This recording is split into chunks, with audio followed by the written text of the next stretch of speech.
ভ্যালেন্টাইনের অপেক্ষায়।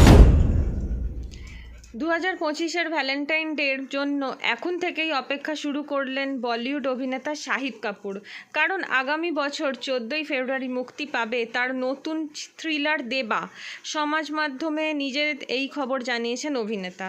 মালায়ালম পরিচালক রোশন অ্যান্ড্রুজের তৈরি এই ছবিতে সাসপেন্স, অ্যাকশন, ড্রামা ভরপুর থাকবে। শাহিদ এক পুলিশ অফিসারের চরিত্রে অভিনয় করেছেন, যা তার কেরিয়ার গ্রাফে নতুন বলেই দাবি করেছেন নায়ক। পাশাপাশি পূজা হেগড়েকে দেখা যাবে সাংবাদিকের ভূমিকায়।